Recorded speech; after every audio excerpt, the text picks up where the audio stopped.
Hello everyone. Today we discuss about a new thing. आज हम देखने वाले हैं अपने जो कॉम्प्लेक्स फंक्शंस होते हैं उनके बारे में डिस्कस करने वाले हैं। अब तक हमने जो देखा वो हमने कॉम्प्लेक्स नंबर की डेफिनेशन, उनको रिप्रेजेंट करने के तरीके देखे, वेक्टर में किस तरह से रिप्रेजेंट किया जाता है, उनको कार्टेशियन जो प्लेन होता है अपना कार्टेशियन कोऑर्डिनेट्स उसमें किस तरह से रिप्रेजेंट किया जाता है, और स्टीरियोग्राफिक प्रोजेक्शन अब तक हम अपने प्रीवियस लेक्चर्स में देख चुके हैं। ठीक है, आज हम देखेंगे limit, continuity and differentiability. Basically ये जो तीनों टॉपिक हैं वो हमारे सिलेबस में तो नहीं है, but limit, continuity and differentiability का जो कॉन्सेप्ट है वो हमारे एनालिटिक फंक्शन में काम आएगा। ठीक है, एनालिटिक फंक्शन जो आपने पहले भी बीएससी में स्टडी किया होगा, राइट। तो इसमें अगर हमारे हम काम आने वाली जो चीज़ें हैं लिमिट, कॉन्टिन्यूटी और डिफरेंशिएबिलिटी, वो हम पहले थोड़ा बहुत ब्रीफ में उनका इंट्रोडक्शन ले लेते हैं। ठीक है, उसके बाद में हम एनालिटिक फंक्शन की अच्छे से स्टडी करेंगे। ठीक है बात, ओके गाइस। तो अब देखते हैं हम limit of a complex function क्या होती है, किस तरह से इसको डिफाइन किया जाता है। अब तक हमने लिमिट की जो है epsilon delta definition real analysis में भी देखी है और कॉम्प्लेक्स एनालिसिस में भी देखी है, लेकिन दुविधा ये होती है कि हमें याद तो हो जाती है डेफिनेशन लेकिन समझ में नहीं आती है। ठीक है, तो यहाँ पर इस डेफिनेशन को समझने की कोशिश करेंगे है। ठीक है, तो देखिएगा सबसे पहले क्या है आपके पास। यहाँ पर मान लेते हैं कि लेट बी एफ जेड जो है वो आपका एक क्या है, कॉम्प्लेक्स वैल्यूड फंक्शन है। Complex valued function and real valued function का मतलब क्या होता है, ऐसा फंक्शन जिसकी आउटपुट रियल हो, रियल वैल्यूड फंक्शन, और ऐसा फंक्शन जिसकी आउटपुट कॉम्प्लेक्स हो, ठीक है, वो कॉम्प्लेक्स वैल्यूड फंक्शन। ठीक है बात, जो आउटपुट होता है उस पर डिपेंड करती है सारी चीज़ें। तो एफ जेड क्या है आपका, एक कॉम्प्लेक्स वैल्यूड फंक्शन है and define in the neighbourhood. ये काफ़ी अच्छा शब्द है नेबरहुड, आपने पहले भी इसे पढ़ा है, अभी इसके बारे में डिस्कस करेंगे हम। तो define in the neighbourhood z equals to z naught. ठीक है, मतलब यहाँ पर है कि जेड नॉट कोई पॉइंट है आपका, उसकी नेबरहुड में आपका एफ ऑफ जेड डिफाइन है। ठीक है, okay. Then a number L is called the limit of f of z. F of z की लिमिट कहलाएगा एक एल, और एल क्या है, एक कॉम्प्लेक्स वैल्यूड फंक्शन है क्योंकि एफ ऑफ जेड, तो एल कॉम्प्लेक्स नंबर है यहाँ पे। ठीक है, at z equals to z naught if corresponding to each small positive number epsilon। ठीक है, एप्सिलॉन लिखते थे हम कि for every epsilon greater than zero के लिए there exist delta greater than zero such that, ये वही वाली कंडीशन है। देखिए, there exist delta greater than zero such that अगर इनपुट, देखिए इनपुट ही है ये जेड माइनस जेड नॉट। ठीक है, कि इनपुट अगर बाउंडेड है, इसका मतलब ये होता है अगर आपका इनपुट बाउंडेड है तो आउटपुट भी बाउंडेड होना चाहिए for every epsilon greater than zero के लिए। ठीक है, इसको थोड़ा सा समझने की इस तरह से कोशिश करते हैं हम। देखिएगा, सबसे पहले तो यहाँ पर हम नेबरहुड समझते हैं। जो हमारा रियल था उसमें नेबरहुड कैसे होती थी। मान लीजिए रियल नंबर लाइन हमारी ये है, ठीक, ये इधर इनफाइनाइट और प्लस का इनफाइनाइट और इधर माइनस का इनफाइनाइट। ठीक है, अब मान लेते हैं कि हमारा कोई पॉइंट है यहाँ पर ए, ठीक, और ए की नेबरहुड हम इस तरह से लेते थे क्योंकि यहाँ पर यही पॉइंट्स हैं तो यही तो नेबरहुड आएगी। बात आ रही है ना समझ में, अगर पॉइंट ही यही है यहाँ पर तो नेबरहुड भी यही आएगी। But complex number is not a line. Complex number क्या हो जाते हैं, प्लेन हो जाते हैं। तो इन रियल के केस में नेबरहुड जो होती है वो इस तरह से लिखी जाती है कि ए बिलोंग्स टू कहाँ पर, उसकी नेबरहुड में बिलोंग करेगा। मतलब ए माइनस आप एप्सिलॉन कर दीजिए और ए प्लस एप्सिलॉन कर दीजिए। आप इस एप्सिलॉन को आपकी इच्छा के अनुसार छोटा या बड़ा कर सकते हैं, बस 0 से बड़ा रखिएगा, ठीक है। यही वहाँ पर नेबरहुड की डेफिनेशन होती है और ये रियल की बात है, ठीक है। अगर हम कॉम्प्लेक्स में देखें, मतलब अगर हम यहाँ पर ध्यान से देखें तो रियल एनालिसिस की अगर हम बात कर रहे हों तो यहाँ पर देखिए नेबरहुड किसी भी पॉइंट की क्या मिल रहा है आपको, एक इंटरवल मिलता है। बात आई समझ में, इंटरवल मिलता है। लेकिन मान लीजिए आप यहाँ पर कोई पॉइंट है Z0 जिसकी हम बात कर रहे हैं, तो यहाँ पर तो इसके आसपास बहुत सारे पॉइंट हैं, राइट, बहुत सारे पॉइंट हैं। देखिए इधर भी है, इस साइड भी है, इस साइड भी है, यहाँ बीच में भी है, और इधर भी है, इधर भी है, और इधर नीचे की तरफ भी है, ठीक है। मतलब इसके हर तरफ पॉइंट्स हैं। यहाँ पर पॉइंट्स सिर्फ और सिर्फ लेफ्ट हैंड साइड और राइट हैंड साइड में थे, इस वजह से यहाँ सिर्फ इंटरवल आ रहा था नेबरहुड। यहाँ जब हम बात करते हैं कॉम्प्लेक्स एनालिसिस में, तो यहाँ पर आपका जो नेबरहुड आता है किसी भी पॉइंट का, वो एक सर्कल आता है, ठीक है। और यहाँ पर सर्कल को कैसे लिखते हैं हमने लिखा था प्रीवियस लेक्चर में कि z-0 less than equal to 1 या इक्वल टू 1। इसका मतलब क्या था, इसका मतलब ये आपका एक सर्कल है, ठीक है। तो यहाँ पर अगर हम लेस देन कर रहे हैं तो लेस देन का मतलब है कि z-a less than something epsilon, ठीक है। इसका मतलब यूँ है एप्सिलॉन को आप जितना चाहे बड़ा ले लीजिए 0 से, ये z का एक नेबरहुड आएगा, ठीक है। तो बेसिकली हम यहाँ पर क्या देख रहे हैं कि नेबरहुड जब रियल में हम बात करते थे तो वहाँ पर इंटरवल होता था, और जब हम यहाँ पर बात कर रहे होंगे अगर हमारा ये लेस देन नहीं होगा, समझिएगा यहाँ पर अगर लेस देन साइन की जगह पर इक्वल आ गया तो सर्कल होगा नेबरहुड, ठीक है। लेकिन लेस देन हो जाएगा तो एक डिस्क मिलेगी, ठीक है। उसे हम ओपन डिस्क के नाम से जानते हैं, वो हम आगे देखेंगे, और ये काफ़ी अच्छा कंसेप्ट है, आगे काफ़ी काम आने वाला है, तो आगे देखते जाइएगा आप। नेक्स्ट अब क्या होने वाला है कि सिंपल सी डेफिनेशन है कि जैसे जैसे इनपुट बाउंडेड होता है वैसे वैसे अगर आपका आउटपुट भी बाउंडेड है तो आपका फंक्शन क्या है, वहाँ पर उस फंक्शन की पर्टिकुलर पॉइंट पर लिमिट एग्जिस्ट करती है। यही बात होती थी और यही बात हमने यहाँ पर लिखी हुई है कि जैसे जैसे आपका इनपुट बाउंडेड वैसे वैसे अगर आउटपुट भी किसी पर्टिकुलर L से बाउंडेड है तो आपकी लिमिट एग्जिस्ट करती है और L आती है, यही कंसेप्ट है लिमिट का, ठीक है। इसके बाद में कॉन्टिन्यूटी देखते हैं हम। ओके गाइज, तो अब देखते हैं continuity of a complex function, ठीक है, कि कॉन्टिन्यूस कैसे होगा कोई फंक्शन। अभी अभी हमने लिमिट देखी, लिमिट से ही कॉन्टिन्यूटी जुड़ी होती है, कॉन्टिन्यूटी से ही डिफरेंशिएबिलिटी जुड़ी हुई है, और डिफरेंशिएबिलिटी से जो बड़ी चीज़ है वो एनालिटिक्सिटी है, ठीक है। वो हम जस्ट इसके बाद में देखेंगे, वहाँ से हमारा जो टॉपिक है वो स्टार्ट होगा, ठीक है। तो ये हम सिर्फ ब्रीफ में इंट्रोडक्शन ले रहे हैं इसका, ध्यान से देखिएगा।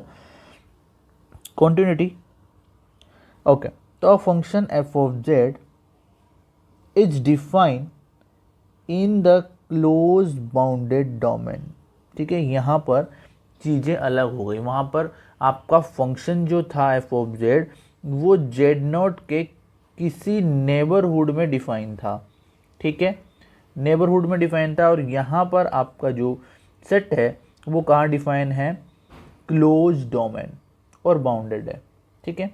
Is set to be continuous at a point z0, ठीक है। z0 पर आपका कोई जो फंक्शन है वो कॉन्टिन्यूस कहलाएगा, कब, for arbitrary epsilon greater than 0 के लिए there exist delta greater than 0 such that. अब ये चीज़ क्या है, एप्सिलॉन और डेल्टा से ही हमें ये चीज़ें समझ में नहीं आती है, लेकिन देखिएगा समझना काफ़ी आसान है, ऐसा कुछ नहीं है, सेम वही चीज़ है यहाँ पे। बस यहाँ पर L की जगह पर क्या रख दिया इन्होंने, लिमिट में क्या होता था यहाँ पर, अभी हमने जस्ट ऊपर देख के आए हम कि लिमिट में यही चीज़ होती थी, बट लिमिट में यहाँ पर ये कुछ इस तरह से होता था कि f of Z minus L less than epsilon. ठीक है, यहाँ पर उसको क्या कर दिया इन्होंने, एल की जगह पर रिप्लेस कर दिया एफ ऑफ जेड नॉट। और यही तो हमारा रियल में भी होता था। देखिए देखिए, कभी हम क्या करते हैं, डबल डायमेंशन में देखने से पहले अगर सिंगल डायमेंशन में देख लें तो हमारी चीज़ें ज़्यादा क्लियर होती है। आपने एक बात सुनी होती है कि ललने के जो पैर हैं वो पलने में दिखाई देते हैं। ठीक है, तो अगर किसी को आपको R2, R3, R4 और Rn में भी देखना हो तो उनको सबको पहले आप R में देखिए। जैसा वो R में बिहेव कर रहा होगा वैसा ही वो आगे की डायमेंशन में भी बिहेव करेगा। ठीक है, तो यहाँ पर R में अगर हम देखें तो कॉन्टिन्यूटी क्या होती थी कि आपकी लेफ्ट हैंड लिमिट एग्जिस्ट करनी चाहिए, इक्वल आनी चाहिए किसके, राइट हैंड लिमिट के इक्वल आनी चाहिए, और देन वही उस फंक्शन पर एफ ऑफ ए मान लेते हैं कि जैसे कि एक्स आपकी ए पर एग्जिस्ट कर रही है, एक्स टेंस टू ए, और उस फंक्शन की ए पर वैल्यू भी वही आ रही है, मतलब तीनों चीज़ें सेम आ रही है, तो हम बोलते थे कि हमारा फंक्शन क्या है, कॉन्टिन्यूअस है। सिंपल सी बात। सेम वही चीज़ यहाँ पे हो रही है। देखिए अब यहाँ पर प्रॉब्लम क्या है कि कॉम्प्लेक्स एनालिसिस में जो कॉम्प्लेक्स प्लेन होता है वो आपका वो एक्स वाई प्लेन होता है, और एक्स वाई प्लेन में ना तो राइट हैंड साइड होती है और ना ही लेफ्ट हैंड साइड होती है। यहाँ पर हम साइड वाइज लिमिट नहीं निकालते हैं। ठीक है, आपने जब बीएससी की होगी तो डबल वेरिएबल के आपने फंक्शन पढ़े होंगे एक्स वाई। ठीक है, इस तरह से f of x comma y, तो वहाँ पर हम पाथ से जाते हैं। ठीक है, और अगर किन्हीं दो पाथों से लिमिट अलग अलग आ रही तो हम बोल देते हैं कि लिमिट एग्जिस्ट नहीं कर रही। लेकिन हम एप्सिलॉन डेल्टा से जाते हैं और लिमिट एल आ जाती है, मतलब पाथ पर डिपेंड नहीं करती है, तो हम बोलते हैं लिमिट एग्जिस्ट। और अगर वही लिमिट आपके एफ ऑफ जेड के इक्वल आ जाती है, मतलब उस पॉइंट पर लिमिट अगर एल आ रही है और इस जेड नॉट पर आपके फंक्शन की वैल्यू भी वही आ रही है जो एल है। ठीक है, इससे हम बोल देते हैं कि आपकी लिमिट जो है वो एग्जिस्ट कर रही है और किसके इक्वल आ रही है, उस पॉइंट पर फंक्शन की वैल्यू के इक्वल आ रही है, मतलब फंक्शन कॉन्टिन्यूअस हो गया। रियल की तरह ही तो है सिस्टम, कुछ नहीं किया हमने नया, सिंपल सी डेफिनेशन हमने देखी है लिमिट की और उसी से हमने कॉन्टिन्यूटी का कंक्लूजन निकाला है। बात क्लियर है? ओके, नेक्स्ट आगे बढ़ते हैं और देखते हैं डिफरेंशिएबिलिटी। डिफरेंशिएबिलिटी देखने से पहले हम एक रिजल्ट देख लेते हैं इसका, कॉन्टिन्यूटी का। देखिएगा रिजल्ट है, सिंपल सा है। क्या है, अभी जो हमने बोला है वही हमने दोबारा लिखा है कि अगर आपका एफ ऑफ जेड जो है वो क्या है, कॉन्टिन्यूअस है। ठीक, कहाँ पर, z equal to z naught पर कॉन्टिन्यूअस है। इफ़ एंड ओनली इफ़, ये इफ़ एंड ओनली इफ़ की कंडीशन है, तो लिमिट एग्जिस्ट करेगी और एफ ऑफ जेड के इक्वल आएगी। और अगर लिमिट एग्जिस्ट कर रही है और एफ ऑफ जेड के इक्वल आ रही है तो आपका फंक्शन उस पॉइंट पर कॉन्टिन्यूअस है। सिंपल सी चीज़ लिखी हुई है, सिंपल सा रिजल्ट लिखा हुआ है, लेकिन काफ़ी इंपॉर्टेंट है। ठीक है, दोनों तरफ से पढ़िए इसको कि अगर आपका फंक्शन किसी पॉइंट पर कॉन्टिन्यूअस है तो उस पॉइंट पर उसकी लिमिट भी एग्जिस्ट करेगी और उस पॉइंट पर उस फंक्शन की वैल्यू उस लिमिट के इक्वल ही आएगी, यही लिखा है। और अगर किसी पॉइंट पर लिमिट एग्जिस्ट कर रही है और फंक्शन की उस पॉइंट पर वैल्यू के इक्वल आ रही है तो फंक्शन आपका उस पॉइंट पर कॉन्टिन्यूअस है, यही सिंपल सी चीज़ है। ठीक है, अब हम डिफरेंशिएबिलिटी के बारे में डिस्कस करते हैं। देखते हैं डिफरेंशिएबिलिटी ऑफ अ फंक्शन। देखिए, a complex valued function f of z define in the domain D. अब यहाँ पे डी क्लोज्ड नहीं है, ध्यान रखिएगा इस बात को। जब ये चीज़ें हमारे काम आएगी आगे तो हम वहाँ पर इनका अलग अलग से जो डिफरेंस है वो देखेंगे। डोमेन डी है only of the complex plane is said to be differentiable at any point z naught of d। ठीक है, कोई भी फंक्शन आपका किसी अगर d के अंदर, d डोमेन है उस फंक्शन का, उसके अंदर डिफाइन है और उसके किसी बिंदु पर z नॉट पर आपका फंक्शन डिफरेंशिएबल कहलाता है यदि, कब, जब ये वाली limit del z tends to 0, ठीक है, equals to limit del z tends to zero f of z naught plus del z minus f of z naught over del z. ये वही है इज एग्जिस्ट जो हमने रियल में हम differentiability की डेफिनेशन देखते हैं, ये वही है। ठीक है, वहाँ पर क्या होता है कि वहाँ पर हम कुछ इस तरह से लिखते हैं, आपका एफ डेस एक्स होता है और क्या बोलते हैं हम कि लिमिट, या तो हम बोल देते हैं कि h टेंस टू जीरो और यहाँ पर समथिंग होता है x plus H minus f of x over H, right. तो ये उसी तरह की चीज़ है, वहाँ पर राइट हैंड डेरिवेटिव और लेफ्ट हैंड डेरिवेटिव होता है, यहाँ पर वो चीज़ नहीं होती, यहाँ पर वापस से पाथ वाली बात आ जाती है। तो ये यहाँ पर इस तरह से डिफाइन किया जाता है। ठीक है, नाउ नेक्स्ट देखिएगा, डेट इज अर्थात the above limit does not depend upon the path along which del z approaches to zero। इसका मतलब क्या है कि del z आपका जीरो को जैसे जैसे अप्रोच करता है, ये लिमिट आपकी एग्जिस्ट और यूनिक कब आएगी, जब ये पाथ पर डिपेंड नहीं करेगी। सिंपल सी बात है, यही तो हम बात कर रहे हैं। तो अगर ऐसा हुआ तो आपका फंक्शन जो है वो डिफरेंशिएबल हो जाएगा। डिफरेंशिएबिलिटी को मतलब अगर हम किसी फंक्शन का डिफरेंशिएशन निकालते हैं, उसको हम अलग अलग तरीके से भी डिफाइन करते हैं, तो वो दोनों तरीके भी देख लेते हैं हम। देखिएगा, तो देखिए एफ डैश जेड नॉट को हम इन दो तरीकों से मेनली यहाँ पर कॉम्प्लेक्स एनालिसिस में डिफाइन करेंगे। पहला तो ये कि f of z f dash z naught, किसी जेड नॉट पर हमें अगर फंक्शन का डेरिवेटिव देखना है तो limit del z tends to zero f of z या जेड नॉट ही आता है यहाँ पे। ठीक है, जेड नॉट, क्योंकि पर्टिकुलर जेड नॉट पे देख रहे होते हैं, अगर यहाँ पे जेड होता तो जेड आता है। ठीक है, z naught plus del z minus f of z naught over del Z.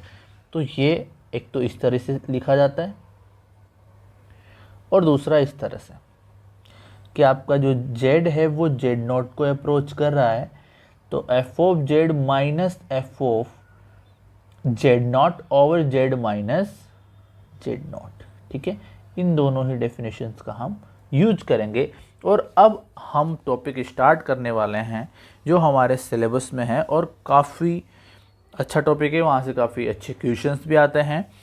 जैसे कि आपने पहले भी सुना होगा कोशी रीमान इक्वेशन वगैरह, वो सारा कुछ अब स्टार्ट होने वाला है। तो एनालिटिक फंक्शन की पहले डेफिनेशन देखते हैं, फिर उसके बाद में हम कोशी रीमान इक्वेशन को डिराइव करेंगे, नेसेसरी एंड सफिशिएंट कंडीशन देखेंगे फॉर एनालिटिक फंक्शन के लिए। ठीक है, तो देखते हैं आगे। ओके, नाउ देखते हैं एनालिटिक फंक्शन की डेफिनेशन क्या होता है। ये analytic function, a function f of z is said to be analytic at the point z not if the function f of z is differentiable at least one, ठीक है, at least one neighborhood of z not। ठीक है, ये क्या कहना चाहता है, देखिएगा बात। कोई फंक्शन एनालिटिक कब कहलाएगा, अभी अभी हमने क्या किया, यहाँ पर एक नेबरहुड बनाई थी थोड़ी देर पहले। मान लीजिए ये आपका कोई पॉइंट है जो कि जेड नॉट है और इसके कोरिस्पोंडिंग एटलीस्ट वन नेबरहुड हम ले लेते हैं ये वाली। आप जैसे जैसे एप्सिलॉन को बड़ा करते जाएंगे वैसे वैसे नेबरहुड बड़ी होती जाएगी, समझ रहे हैं बात को। तो ये सारे पॉइंट इसमें हैं। ठीक, अब इस डेफिनेशन से काफ़ी सारी चीज़ें क्लियर होने वाली है अपनी। क्या बोला है कि function f of z is said to be analytic at point z naught. इस जेड नॉट पर आपका जो फंक्शन एफ ऑफ जेड है वो एनालिटिक कहलाएगा कब, जब वो फंक्शन ये जो एफ ऑफ जेड है ये इसके कम से कम एक नेबरहुड में, चाहे कितना भी छोटा ले लीजिए, कम से कम एक नेबरहुड में क्या होना चाहिए, डिफरेंशिएबल होना चाहिए। मतलब मान लीजिए ये इस नेबरहुड में जो हमने बनाया है रेड कलर से, उसमें अगर डिफरेंशिएबल है तो ये फंक्शन इस पॉइंट पर एनालिटिक है। समझ रहे हैं बात को। मतलब आपका फंक्शन एनालिटिक कब होगा? जब वो बहुत सारे पॉइंट्स पर डिफरेंशिएबल होगा। अगर आपका फंक्शन सिर्फ और सिर्फ एक ही पॉइंट पर डिफरेंशिएबल है तो क्या कभी वो एनालिटिक हो सकता है? नहीं हो सकता। तो ये कंक्लूजन है इसका। अगर आपको दे दिया जाता है डायरेक्ट, जो ऑप्शनल वाले क्वेश्चन आते हैं उनमें बहुत सारी चीज़ें ऐसे घुमाते हैं ये, कि आपको दे दिया कि a function f of z is continuous and differentiable only one point, then what can we say about this? तो आपको ऑप्शन में मिलेगा f of z is analytic, f of z is differentiable, f of z is differentiable infinitely many times और f of z is not continuous। ऐसे कुछ दे दिया तो देखो, नॉट कॉन्टिन्यूस हो नहीं सकता क्योंकि एक पर तो डिफरेंशिएबल है, एनालिटिक हो नहीं सकता क्योंकि एक पे ही डिफरेंशिएबल है, ठीक है। तो यहां से सिर्फ क्या आएगा? ओनली डिफरेंशिएबल आएगा। इनफाइनाइटली मेनी पर हो ही नहीं सकता क्योंकि एक पे ही है। देखिए, अब अगर आपको कोई फंक्शन एनालिटिक दे दिया, ठीक है, अब अगर एनालिटिक दे दिया तो इसका मतलब है कि ये फंक्शन इनफाइनाइटली मेनी पॉइंट्स पर क्या होगा? डिफरेंशिएबल होगा। देखिए, अगर ये किसी जेड पर, जेड नॉट पर एनालिटिक है तो कब होगा? जब ये इसके नेबरहुड में डिफरेंशिएबल हो। तो डिफरेंशिएबल नेबरहुड में तो अनकाउंटेबल पॉइंट है ना सर। बात आ रही है ना समझ में? ऑब्जर्वेशन करना जरूरी है। आपने डेफिनेशन पढ़ी, अच्छी बात है, आपने याद किया इसको, अच्छी बात है, आपने इसका यूज किया और अच्छी बात है, लेकिन ऑब्जर्वेशन अगर हमने नहीं की तो ये डेफिनेशन हमारे किसी काम की नहीं है। तो हमने यहाँ से क्या ऑब्जर्व किया? दो तीन चीज़ें ऑब्जर्व करी। पहली, कि अगर कोई एक ही बार डिफरेंशिएबल है तो वो कभी भी एनालिटिक नहीं हो सकता। दूसरी, अगर कोई फंक्शन आपका एनालिटिक है तो वो इनफाइनाइटली मेनी पॉइंट्स पर एनालिटिक है, सॉरी डिफरेंशिएबल है, राइट। तो ये दोनों चीज़ें बहुत काम आने वाली है। अब हम देखेंगे necessary condition to be a function is analytic, ठीक है। एक फंक्शन आपका कब एनालिटिक हो सकता है वो वाली कंडीशन हम देखेंगे। नेसेसरी मतलब एनालिटिक होने के लिए क्या जरूरी है, आवश्यक है, ठीक है। तो बने रहिएगा साथ में। तो देखिएगा नेसेसरी कंडीशन क्या कहती है कि कोई भी फंक्शन आपका एनालिटिक कब होने के लिए नेसेसरी कंडीशन क्या हो सकती है, ठीक है। कब होगा ये नहीं, होगा तो क्या होगा, ठीक है, ये वाली बात हो रही है यहाँ पे। लेट एफ ऑफ जेड को हम इस तरह से लिख सकते हैं, यू प्लस आयोटा वी की तरह। अभी लिख के देखेंगे कैसे लिख सकते हैं, ठीक है। बी एनालिटिक, ये एनालिटिक है, एनालिटिक होना चाहिए, ठीक है, analytic function. Then u and v satisfy Cauchy Riemann equation, ठीक है। बस यही इसकी क्या है? नेसेसरी कंडीशन है कि अगर आपका फंक्शन जो है वो एनालिटिक है तो ये कोशी-रीमान इक्वेशन को सेटिस्फाई करेगा, और कोशी-रीमान इक्वेशन ये होती है, ठीक है। That is del u over del x equals to del v over del y and del u over del y equals to minus del v over del x। ये होगा अगर फंक्शन आपका एनालिटिक है तो। देखिए, सबसे पहले हम डिस्कस करते हैं यहाँ पे कुछ चीज़ें कि हमने इसको u प्लस आयोटा वी लिख कैसे दिया। देखिए, आपका जो एफ ऑफ जेड होता है, मान लीजिए यहाँ पर ये एफ ऑफ जेड का फंक्शन कुछ भी हो सकता है, जेड स्क्वायर है मान लीजिए, ठीक है, जेड स्क्वायर है, जैसे f of x equal to x square नहीं होता है क्या, सेम वही चीज़ है यहाँ पे, ठीक है। तो अब हम जेड को क्या लिख सकते हैं? जेड को हम लिख सकते हैं एक्स प्लस आयोटा वाई, और स्क्वायर तो साथ में है ही है, ठीक है सर। नेक्स्ट, अब अगर ऐसा है तो इसका स्क्वायर ओपन करते हैं, x square plus iota y whole square and plus 2 iota x y, यही तो आएगा, ठीक है। देन एक्स स्क्वायर और आयोटा का स्क्वायर होता है -1, तो माइनस और y square plus 2 iota x y. इसको थोड़ा रियल पार्ट और इमेजिनरी पार्ट में लिखना चाहें तो ये कुछ इस तरह से हो जाएगा, x square minus y square plus iota 2 x y, हाँ या ना। तो इस वजह से हम इस रियल पार्ट को u लिख देते हैं प्लस आयोटा v लिख देते हैं, ठीक है। तो इस वजह से हमने f of z equal to इस फॉर्म में लिखा है यहाँ पर कि एफ ऑफ जेड आपका u प्लस आयोटा v में है। और अगर आपका u और आयोटा v, ठीक है, ये मिलकर के अगर एनालिटिक फंक्शन बना रहे हैं, मतलब एफ ऑफ जेड आपका एनालिटिक फंक्शन है, तो u और v जो हैं वो कोशी-रीमान इक्वेशन जो ऊपर लिखी हुई है इसको सेटिस्फाई करेंगे। तो ये चीज़ हमें प्रूफ करनी है, तो आइए इसको प्रूफ करते हैं।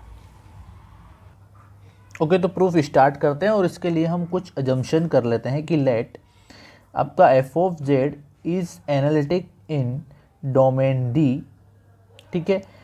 तो अगर डोमेन डी के अंदर आपका फंक्शन एनालिटिक है तो उससे हम इम्प्लाइज करके लिख सकते हैं कि एफ डैश जेड एग्जिस्ट करेगा एंड यूनिक आएगा for every z belongs to D के लिए, ठीक है।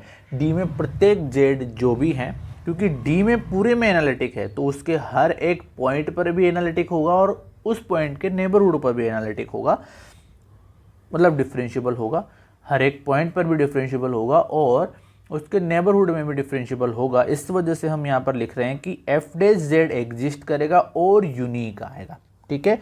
तो हम यहाँ से कुछ चीज़ें लिख सकते हैं इस तरह से, देखिएगा। एफ डैश जेड को क्या लिखते हैं हम, f dash z equals to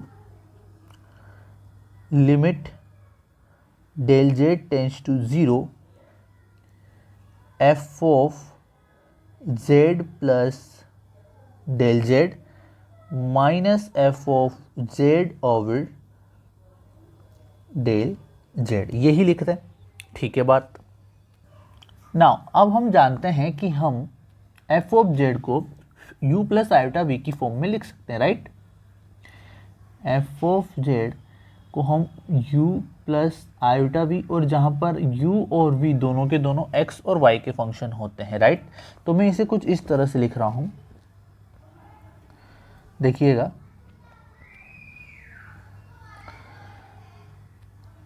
F dash z equals to limit del z tends to zero, ठीक है बात। और इसको कुछ इस तरह से लिखा जा सकता है, f of z plus del z को u, ठीक है, ये क्या हो जाएगा x प्लस डेल x, क्योंकि x और y में चेंज कर रहे हैं हम इनको, ठीक है, comma y plus del y, right, plus iota v, क्योंकि हम एफ ऑफ जेड को u प्लस आयोटा v की फॉर्म में लिख सकते हैं, तो f of z plus del z को भी लिख सकते हैं फिर तो, राइट।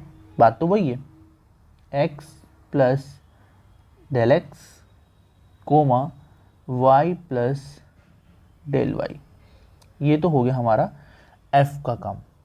उसके बाद में माइनस एफ ऑफ जेड का लिखेंगे अब x comma y plus iota v x comma y, ठीक है बात, ओके, ऑल राइट। और हम डेल जेड को इस तरह से भी लिख सकते हैं, del x plus iota del y। यहाँ तक कोई दिक्कत नहीं होगी, कोई समस्या नहीं होगी, ठीक है। अब देखिएगा, इसी चीज़ को हम यहाँ पर ये जो del z tends to zero है, इसको हम, क्योंकि अंदर तो डेल जेड रहा ही नहीं, तो इसको हम ऐसे नहीं लिख सकते क्या, देखिएगा एक minute, del x tends to zero and del y tends to zero लिख सकते हैं, बस इतना ही लिखना है। और इसके बाद में हम लेते हैं कि हम अप्रोच किसको कर रहे हैं, ठीक है, जीरो को करना होता है। देखो, डेल एक्स और डेल वाई से हम जीरो को अप्रोच कर रहे हैं, ठीक है। तो हम जाते हैं पहले किसी एक पाथ के थ्रू और दूसरी बार जाएंगे किसी पाथ के थ्रू, तो हम उसका केस फर्स्ट और केस सेकंड करके यहाँ पर डिफाइन करेंगे उसको। ओके गाइज, तो अब हम क्या करते हैं, केस फर्स्ट लेते हैं और यहाँ पर देखिए कि व्हेन आपका जो डेल z है वो tends to 0 along to x axis, ठीक है, x एक्सिस के अलोंग ये मूव कर रहा है। तो अगर x एक्सिस है तो यहाँ से हम क्या लिख सकते हैं कि since del z equals to del x plus del y, और x एक्सिस पर हम जानते हैं एट x एक्सिस y तो 0 होता है। भाई x एक्सिस की जो इक्वेशन होती है y इक्वल्स टू 0 होती है, तो फाइनली जैसे ही y इक्वल्स टू 0 होगा तो डेल y भी क्या हो जाएगा, 0 ही हो जाएगा। तो therefore del z equals to del x ही हो जाएगा, राइट। मतलब जो आपका डेल z है वो डेल x की तरह बिहेव करेगा, इजंट इट, सही बात है। ओके, नाउ आगे देखिए थोड़ा सा। अब हम इसे वापस से दोबारा लिखते हैं एफ डैश जेड को। ये यहाँ पर हमने समझाने के लिए इसको इस तरह से खोला है कि हम इस पर्टिकुलर चीज को इस तरह से लिख सकते हैं, राइट। ओके, नाउ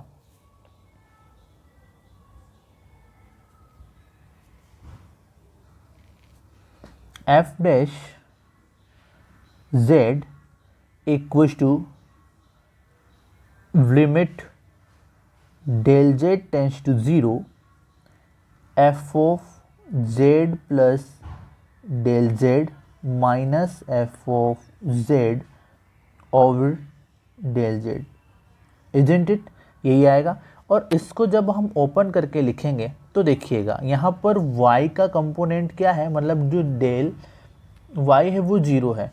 तो इस कंडीशन में मतलब हम अप्रोच कहाँ से कर रहे हैं, x एक्सिस के थ्रू 0 को अप्रोच कर रहे हैं, तो del z equal to del x है। एंड देन हमने जो ऊपर लिखा है उसके अकॉर्डिंग यहाँ से ये जो डेल y वाली टर्म है ये डिसअपियर हो जाएगी, बस यही तो चेंज आएगा। तो देखिए इसको इस तरह से लिख सकते हैं, u x plus del x comma y, क्योंकि डेल वाई 0 हो चुका है, plus iota v x plus del x comma y, right. Okay, now minus u x comma y तो रहेगा ना, plus v x comma y, ठीक है sir ji. And then divide में ओनली डेल एक्स ही बचेगा, क्योंकि डेल वाई तो 0 हो चुका है। यहाँ तक सही होगी, सारी चीज़ें आराम से समझ में आ रही होगी, ठीक है ना। अब मैं इन दोनों को अलग अलग कर लेता हूँ, मतलब इसे ऐसे लिख सकते हैं हम, limit del x tends to 0 u x plus del y plus iota v x plus del x comma y, ठीक है, ओवर डेल एक्स। मतलब डिनोमिनेटर को स्प्लिट कर दिया है और कुछ नहीं किया है, ठीक है, समझ रहे हैं हम लोग। Minus u x y plus iota v x comma y over del x इधर आ जाएगा, ठीक है। अब वापस से फिर से इनमें डिनोमिनेटर में स्प्लिट करेंगे, मतलब यहाँ पर भी और यहाँ पर भी। तो हम क्या करेंगे, रियल पार्ट को एक साथ लिखेंगे और इमेजिनरी पार्ट को एक साथ लिखेंगे, मतलब आयोटा के कोफिशिएंट को एक साथ और बिना आयोटा वाले एक साथ। तो इस तरह से लिख सकते हैं, और लिमिट को भी हम इस पे पूरा स्प्रेड कर देंगे, अभी फ़िलहाल नहीं किया है, देखिएगा। Limit del x tends to 0, और इसको इस तरह से लिखा जा सकता है, u x plus del x comma y minus this वाला u x comma y over del x, यहाँ तक नो प्रॉब्लम। फिर माइनस, अगर माइनस को कॉमन लिया जाए, ठीक है, तो हम इस तरह से लिख सकते हैं या प्लस भी लिख सकते हैं, प्लस लिख लीजिए, प्लस आयोटा को कॉमन लीजिए, limit del x tends to 0 करिए, एंड ये हो जाएगा आपका v x plus del x comma y minus v x comma y over del x. यहाँ तक किसी को कोई परेशानी नहीं होनी चाहिए, राइट। अब ध्यान से देखिए ये क्या है, ये है, थोड़ा ध्यान से दीजिए कि इसमें चेंज कहाँ पे हो रहा है, यहाँ चेंज हो रहा है ओनली x में, ठीक है, x में चेंज है और दिस। तो ये किसकी डेफिनेशन होती है, जब हम फर्स्ट प्रिंसिपल से पार्शियल डेरिवेटिव करते हैं, ठीक है, फर्स्ट प्रिंसिपल से जब हम पार्शियल डिफरेंशिएशन करते हैं तो ये सेम वही डेफिनेशन है। और इसको ध्यान से देखिए, क्या ये आगे वाला जो पद है वो आपको ऐसा नज़र नहीं आ रहा है क्या, del u over del x, और ये जो बाद वाला जो टर्म है वो आपको del v over del x नज़र नहीं आ रही है क्या, और आयोटा तो साथ में रहेगा ही, ठीक है। तो हम इन दोनों को कुछ इस तरह से लिख सकते हैं, ठीक है। तो लिख लेते हैं फिर,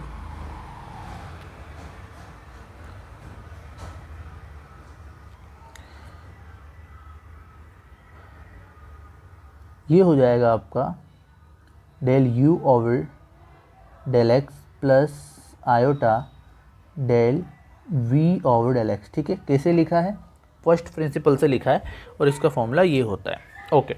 नाउ इसको इक्वेशन दे देते हैं हम नंबर 1। ये क्या आ गया हमारे पास में, एफ डैश जेड आ गया, ठीक है। अब केस सेकंड करते हैं और उसके बारे में लिखते हैं कि उसको किस पास से हम अप्रोच कर रहे हैं। ऑल राइट गाइड्स, तो ये देखिएगा, केस सेकंड हमने लिया है कि आपका जो डेल जेड है टेंस टू 0 कर रहा है, अलोंग टू वाई एक्सिस लिया है। तो यहाँ पर हमारे पास में ये वाली चीज़ हमें मिल जाएगी, कैसे, क्योंकि डेल एक्स इस बार 0 हो जाएगा, राइट। तो वापस से वही चीज़ लिखते हैं हम, del f z equals to limit del z tends to 0 f z plus del z minus f of z over del z, right. और इसको क्या लिख सकते हैं हम, देखिए, लिमिट डेल जेड की जगह पर आयोटा डेल वाई आ जाएगा और यहाँ पर आएगा आपका u, ठीक है। x प्लस डेल एक्स तो 0 हो गया, ये बचेगा y plus del y plus iota v x comma y plus del y, यही तो बचेगा, minus u x comma y और plus iota v x comma y, सही बात है, राइट। ओवर, ये ध्यान रखिएगा, यहाँ पर आयोटा डेल वाई आएगा, ठीक है। सब कुछ सही चल रहा है, वापस से वही अलग अलग कर लेते हैं। अब देखिए यहाँ पर लिमिट है तो आयोटा तो कहीं जाएगा नहीं, तो डेल वाई ही जाएगा, राइट। और इसको स्प्लिट करके इस तरह से लिख सकते हैं, u x comma y plus del y plus iota v x comma y plus del y over iota del y, ठीक, माइनस लिमिट को भी अगर हम इधर स्प्लिट कर दें तो del y tends to 0 and u x plus iota v x comma y over iota del y, ठीक है यहाँ तक।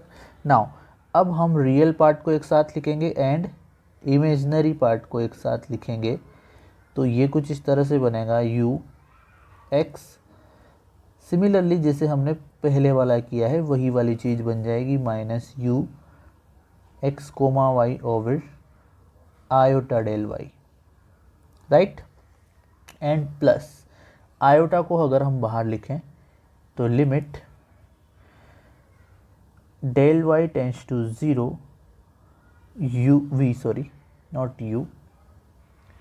v x comma y plus del y minus v x comma y over iota del y, ठीक है। तो अब यहाँ पर देखिए चेंज किस में हो रहा है, चेंज हो रहा है y में, ठीक है, डेल y है, इस वजह से y में चेंज है। देखिए ये यहाँ पर y में चेंज है सिर्फ, तो ये आपका y के रेस्पेक्ट में पार्शियल डिफरेंशिएशन है, राइट। तो यहाँ से देखिएगा आयोटा ये बचेगा आपका, तो ये कुछ इस तरह से बचा 1 ओवर आयोटा, और ये बनेगा आपका डेल यू, सिमिलरली ऊपर वाले की तरह del u over del y बन जाएगा, ठीक है। प्लस यहाँ आयोटा और आयोटा कैंसिल आउट, और ये हो गया आपका del v over del y, ठीक बात, ओके। तो इसका थोड़ा सा रियलाइजेशन कर लेते हैं हम। आयोटा से ऊपर नीचे मल्टीप्लाई करेंगे तो minus iota and minus iota और iota del u over del y plus del v over del y. तो देखिए क्या हो जाएगा, माइनस आयोटा और आयोटा, आयोटा इंटू आयोटा -1 और माइनस ऑलरेडी लगा हुआ है तो +1 और ऊपर माइनस आयोटा बचेगा, मतलब इसको हम लिख सकते हैं del v over del y minus iota del u over del y, equation number 2। अब देखिए हम इक्वेशन नंबर 1 एंड 2 से क्या लिख सकते हैं, ठीक है। देखिए बाय 1 एंड 2, ठीक है, दोनों की दोनों वैल्यू ही आपकी एफ डैश जेड के इक्वल है, राइट। अगर हम देखें तो इक्वेशन नंबर 1 भी एफ डैश जेड की ही वैल्यू है और इक्वेशन नंबर 2 भी एफ डैश जेड की ही वैल्यू है। तो नाउ सबसे बड़ी बात, since f of z is analytic at z belongs to d, every d के लिए आपका फंक्शन एनालिटिक है, therefore f dash z is exist, f dash z का मतलब डिफरेंशिएबल इसका एग्जिस्ट करेगा एंड साथ के साथ में यूनिक भी होगा, ठीक है। तो यूनिक, एग्जिस्ट एंड यूनिक, ठीक बात। तो यहाँ से for every z belongs to d के लिए, तो यहाँ से इक्वेशन नंबर 1 और 2 सेम हो जाएगी, ठीक है। तो इम्प्लाइज करके हम लिख सकते हैं कि इक्वेशन नंबर 1 और 2 दोनों की दोनों इक्वल हैं। इसका मतलब क्या है, इसका सिंपल सा मतलब है, ज़्यादा हम डीपली नहीं जाएंगे, कि इक्वेशन नंबर 1 को लिखेंगे और इक्वेशन नंबर 2 को लिखेंगे। इक्वेशन नंबर 1 क्या थी, del u over del x plus iota del v over del x, sorry, equals to equation number 2 क्या है, del v over del y minus iota del u over del y, यही है। तो दो complex numbers या complex equation कब equal होती है, जब रियल पार्ट के इक्वल हो और इमेजिनरी पार्ट के इक्वल हो। तो फाइनली हम यहाँ से क्या लिख सकते हैं, del u over del x equals to del v over del y, और दूसरी इक्वेशन हमें मिलेगी del v over del x equals to minus del u over del y. तो इसी को हम कोशी रीमान इक्वेशन में कुछ इस तरह से लिख सकते हैं, del u over del x equals to del v over del y and del u over del y equals to minus del v over del x. तो ये जो दोनों इक्वेशन आई है, यही इक्वेशन हमारी कोशी रीमान इक्वेशन कहलाती है, ठीक है।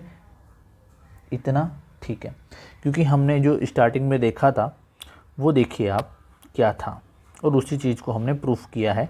Del u over del x equals to del v over del y and del u over del y equals to minus del v over del x, जो हमने अभी अभी प्रूफ किया, ठीक है। इससे क्या मतलब निकल करके आया, इससे ये मतलब निकल करके आया कि अगर हमारी इक्वेशन इसको संतुष्ट करती है। ठीक है, अगर कोई यू एंड वी इसको संतुष्ट करता है तो हम ये नहीं बोल सकते कि हमारा फंक्शन एनालिटिक है। लेकिन अगर फंक्शन एनालिटिक है तो डेफिनेटली, अगर फंक्शन आपका एनालिटिक है तो डेफिनेटली वो इन कोशी-रीमान इक्वेशन को सेटिस्फाई करेगा, संतुष्ट करेगा। ठीक है, इसके कंक्लूजन जो है हम नेक्स्ट लेक्चर में देखेंगे और उसी में हम देखेंगे कि हमारा सफिशिएंट कंडीशन क्या है, मतलब ऐसी कंडीशन जिससे हम लिख दें और उससे ये पता लग जाए कि अगर ये इस चीज़ को सेटिस्फाई कर रही है तो हमारा फंक्शन एनालिटिक हो जाएगा। यहाँ पर एनालिटिक है तो ये है, ठीक है, ये सिर्फ एक तरफा है। मतलब कहने का मतलब ये है कि अगर आपका कोई फंक्शन सी आर इक्वेशन को सेटिस्फाई कर रहा है तो हम ये नहीं बोल सकते कि वो एनालिटिक होगा। ठीक है, लेकिन एनालिटिक होगा तो वो डेफिनेटली सी आर इक्वेशन को सेटिस्फाई करेगा। ठीक है, नेक्स्ट हम अगले लेक्चर में चर्चा करेंगे। जब तक के लिए धन्यवाद आपका, थैंक यू।